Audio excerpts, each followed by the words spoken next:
Today we're going to dive into a courtroom showdown that starts with a simple question: were the documents properly submitted or not? Chavez claims he never received crucial interrogatories, while the attorneys and judge go line by line unraveling the confusion. The tension is subtle but palpable, as the stage is set for a legal clash that's about to escalate rapidly. Every minute here counts. All right, this is 2301408 JP Morgan Chase Bank versus Arnold Chavez appearances. Yes, Your Honor. Christopher Royce, P49102 on behalf of plaintiff. All right, Mr. Chavez, can you turn on your camera and tell me your name? Chavez Arnold. There you go. All right, so last time we were here, the parties appeared, and I gave 10 days to submit answers to interrogatories. Were the answers to interrogatories filled out and returned? Well, Your Honor, they were prepared. When I prepared for the hearing, apparently they were not sent. I did email them to Mr. Chavez this morning.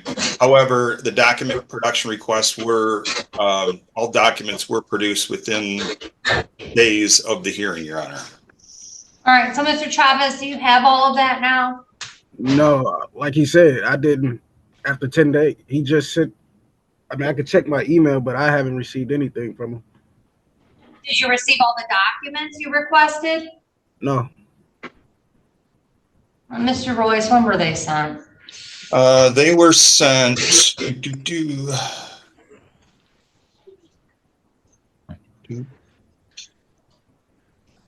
on August 30th. Make sure that I'm.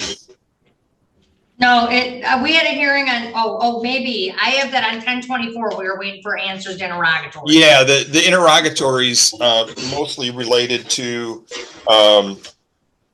whether there's compliance with the UCC and transfer of a note, and whether there was an assignment of debt, which of course there was not here. Were all the documents submitted? All documents, except for he had requested internal accounting records of Chase Bank, just generally, not specific. But the Chase Bank record relative to his account statements were provided. Okay. So, Mr. Chavez, what is the defense on this case? What is your defense?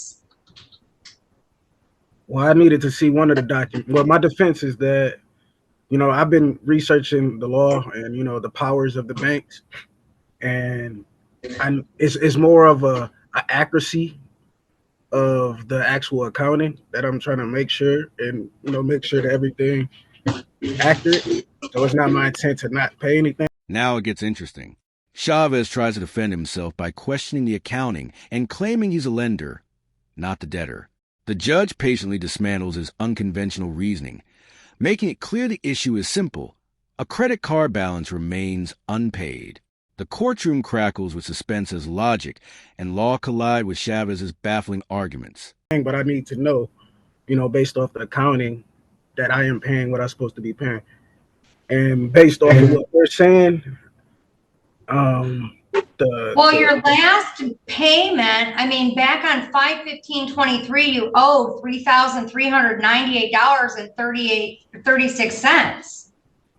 And they're coming for $3,398.36. I mean, that was the balance on the card at that time. Like, that's why I asked questions, Your Honor. You know, you say you gave them 10 days to send it to me. They didn't send it to me. I just got an email this morning. You're not disputing that you had the card, right? But that's not the issue at hand, is what I'm saying. No, it is the issue at hand. The issue at hand is, did you have a credit card? Did you use money on that card? And did you not pay the card off? That's the only question. Right. Those are the questions. Okay, my defense is I am the lender, and they borrowed from me. What did they borrow from you? My personal security, which I'm entitled to rights to. No, I'm not buying that. No. Listen to me. Listen. It's not about. I have it.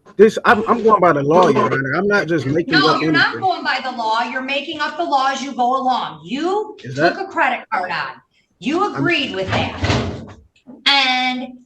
then you had a credit card, you used the credit card, you have a balance on the card, and you didn't pay on the card. They don't owe you anything.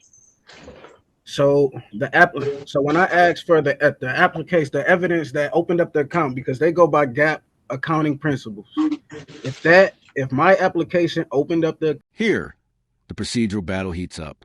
The motion for summary disposition looms, and dates, filings, and legal technicalities dominate the discussion. Chavez is back on camera, reappearing in the courtroom's official spotlight. Every clarification, every date set, raises attention, leaving viewers waiting to see how the judge will respond to this tangled mix of defenses and formalities. account, that means there will be a credit on my account because that's a cash equivalent. That's what the law says. All right. Mr. Royce, I don't have a motion for summary disposition in the file. Yeah, we talked about that last time, and I was going to file one, but this hearing was a little bit too early. The motion would have had been filed the next day, so I did not get that out. All right, motion for summary disposition. We will have a hearing for a summary disposition on 1, 2, 3, 4, December 19th. Can I see that? 1 second. One second here. I have them. No, wait a minute. December 19th, there's a problem. Okay. It's gonna have to be January 9th. Okay, My clerk's indicating. I will get that out right away. I had it prepared, but then I noticed that I didn't have enough time to actually serve it. Yeah, motion for summary disposition, hearing date will be January 9th at 25th. And the motions to be filed forthwith, and a copy obviously is to be provided to Mr. Chavez. And we'll see you back on January 9th, 2025 at 9:30 a.m. for the hearing. Thank you, Your Honor. All right, we're all set.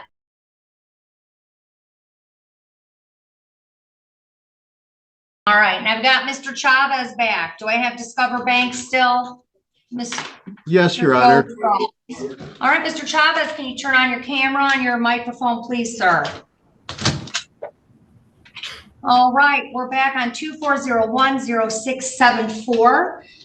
The Discover Bank versus Arnold Chavez. Can I get appearances? Good morning, Your Honor. Michael Goethals, P number 48992, of counsel to the law firm of Buckles and Buckles, appearing on behalf of Discover Bank. All right, Mr. Chavez, tell me your name. Chavez Arnold. All right, and I know that we had a previous court date on this. Now, the courtroom intensity spikes. The judge methodically reviews evidence, confirms Discover Bank as the original creditor, and addresses Chavez's claims point by point. Chavez's defenses crumble under scrutiny as statements, affidavits, and facts are presented. The suspense is electric. Viewers are glued to every word, knowing the final ruling is just around the corner. On October 10th, and the default was filed, and then an objection was filed timely on this case. So we're here to set aside the judgment.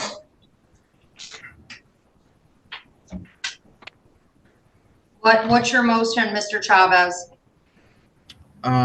Well, that day, Xfinity, I have Xfinity internet, and they was working in my area. And I have proof of, I talked to them in the chat. They confirmed it.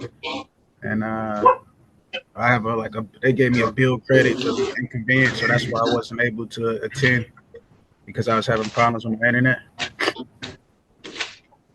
All right, and just so you know, Mr. Goethals, we did have notice that he had contacted the court and that he was unable to get on that day.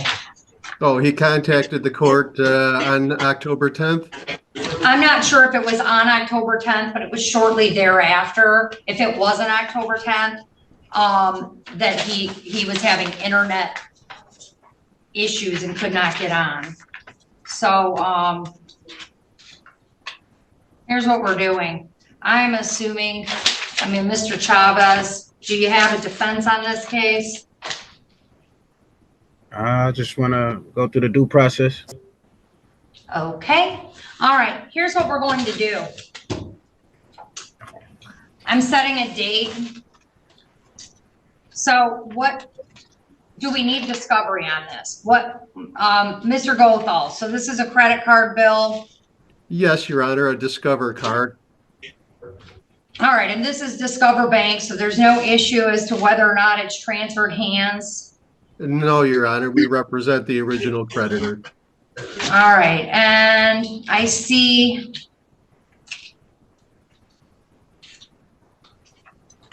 there's an answer file.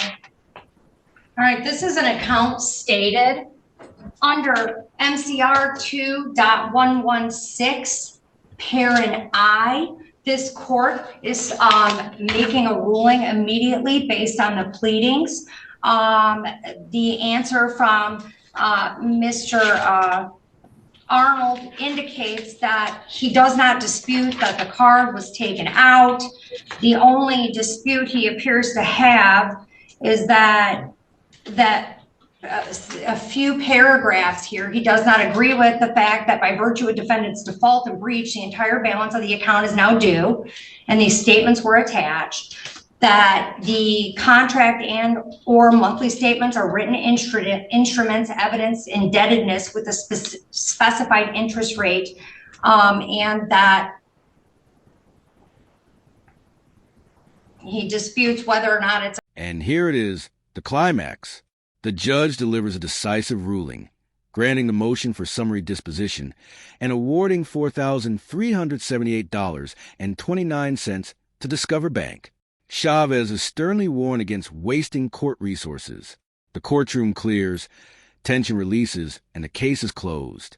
Don't forget to like this video, subscribe to the channel, and we'll see you in the next video for another jaw-dropping courtroom moment. Account stated, it clearly is.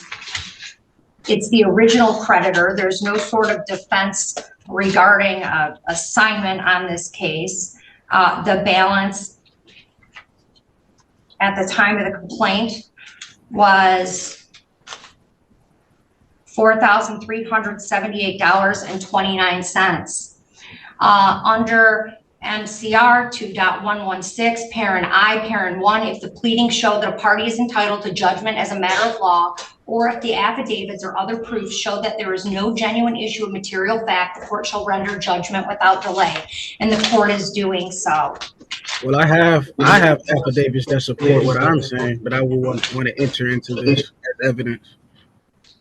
The motion for summary disposition is granted sua sponte by this court. There is no valid defense to this claim, and I couldn't even enter any evidence. And a judgment in the amount of what is claimed in the complaint, $4,378.29, will be entered by this court, and documents can be submitted for that purpose. And officer, I have a few more documents for that, and we're all set. All right, we're all set. Thank you, Mr. Arnold.